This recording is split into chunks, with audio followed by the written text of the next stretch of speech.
आज संजना की सासू माँ की 13वीं है। मेहमानों के बीच उदासी ओढ़कर नकली आंसू बहाते बहाते अब संजना उकता गई थी। ननद को छोड़कर बाकी सब मेहमान शाम को जाने वाले थे।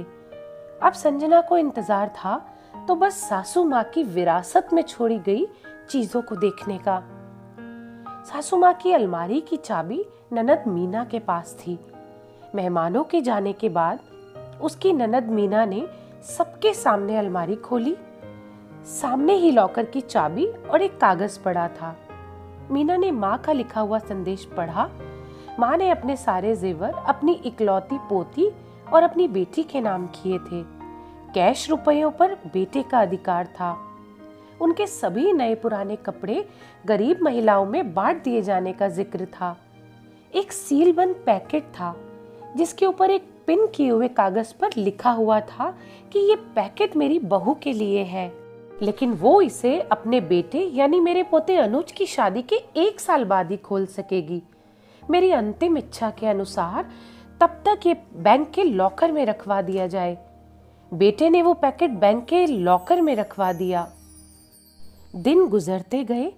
6 महीने बाद अनुज की शादी हो गई। सगाई पहले ही हो चुकी थी। बहू आराधना के घर में आते ही संजना ने कुछ राहत महसूस की। अब वो अपना ध्यान अपने पति और अपने स्वास्थ्य पर ही देना चाहती थी। वो बात बात पर अपनी बहू को निर्देश देती, लेकिन आराधना उसके कहे को एक कान से सुनकर दूसरे कान से निकाल देती। सास की कही हर बात का उल्टा जवाब देती। धीरे धीरे उसने अपनी सास को रसोई से ही बेदखल कर दिया। समय गुजरता रहा और संजना हालात से समझौता करती चली गई। पुराना संयुक्त परिवारों का अब जमाना नहीं रहा, जब सास बहू पर हावी हुआ करती थी। आज की बहू तो सास को अच्छा होने का मौका ही नहीं देती, बल्कि ऐसा माहौल पैदा कर देती है जिससे उसे बुरा साबित किया जा सके, और मौका मिलते ही वो अपने पति को लेकर उड़ जाती है।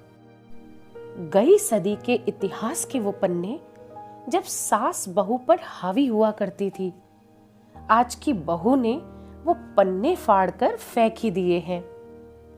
सास कितनी भी पढ़ी लिखी और समझदार हो, लेकिन बहू स्वतंत्र ही रहना चाहती है और इसके लिए वो अपने जाल बुनती ही रहती है और सास का नाम परिवार की सूची से मिटा देना चाहती है। संजना ने भी तो यही किया था ना अपनी सास सुमित्रा के साथ।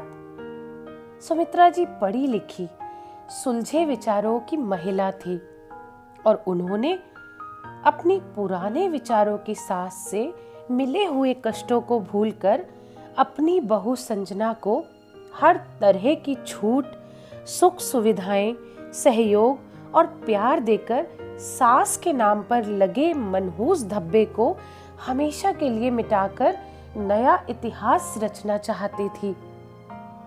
लेकिन संजना पल भर की भी खुशी न दे सकी थी अपनी सास को। आज उसे अपनी सास की बहुत याद आ रही थी। तभी सामने लगे कैलेंडर पर उसकी निगाह पड़ गई। 2 दिन बाद ही संजना के बेटे और बहू की शादी की पहली वर्षगांठ है और सास की वसीयत के अनुसार 1 साल पूरा हो चुका था।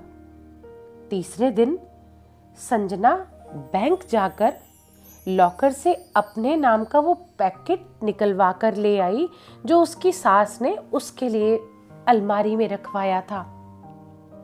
उसके मन में उथल पुथल मची हुई थी कि आखिर उसे उसकी सास ने क्या दिया होगा।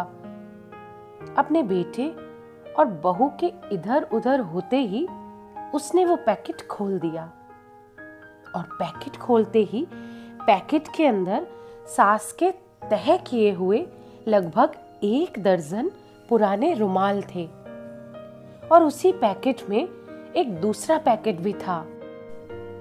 रुमालों को देखकर अचानक संजना की आंखें एक सवाल लिए सिकुड़ गई और संजना सोच में पड़ गई कि आखिर उसकी सासू माँ ने उसके लिए ये रुमाल क्यों रखे हैं उस बॉक्स में। और रुमालों के साथ ही पिन किए हुए कागज पर लिखे हुए उन शब्दों को वो पढ़ने लगी, जिसमें उसकी सासू माँ ने संजना के लिए लिख रखा था कि बहू, ये वही रुमाल है जिनसे मैं अपने बेटे और तुम्हारी शादी होने के 1 साल बाद से खून के आंसू रोती रही थी। और इन रुमालों से मैं अपने उन आंसुओं को चुपके से पोंछा करती थी। सास की लिखी ये बात पढ़कर संजना सोच में पड़ गई और उसकी आंखों से अविरल आंसू बहने लगे। रोते रोते उसने वो दूसरा पैकेट भी खोला, लेकिन दूसरे पैकेट में भी उतने ही लेकिन बिल्कुल नए रुमाल रखे हुए थे और उन रुमालों के साथ भी वैसा ही एक कागज का टुकड़ा पिन किया हुआ रखा हुआ था। और उस कागज के टुकड़े में संजना की सास ने संजना के लिए लिखा था कि बहू, रो रही हो ना, ये रुमाल तुम्हारे लिए है। ये तुम्हें अपनी अंतिम सांस तक तुम्हारे आंसू पोंछने के काम आएंगे। ठीक उसी तरह जिस तरह मैंने अपने आंसू पोंछे थे। संजना ने उन रुमालों में से एक रुमाल उठाकर अपने आंसू पोंछ लिए और अपने आंसू पोंछते पोंछते संजना को बस एक ही बात याद आ रही थी कि अगर इंसान की कीमत उसके जाने के बाद करोगे तो पछतावा ही हाथ आएगा और कुछ नहीं। तो दोस्तों, इस कहानी के बारे में आपकी क्या राय है, कमेंट करके ज़रूर बताइएगा। और ऐसी ही दिल को छू लेने वाली प्रेरणादायक कहानियाँ सुनने के लिए इस चैनल को सब्सक्राइब करें। धन्यवाद।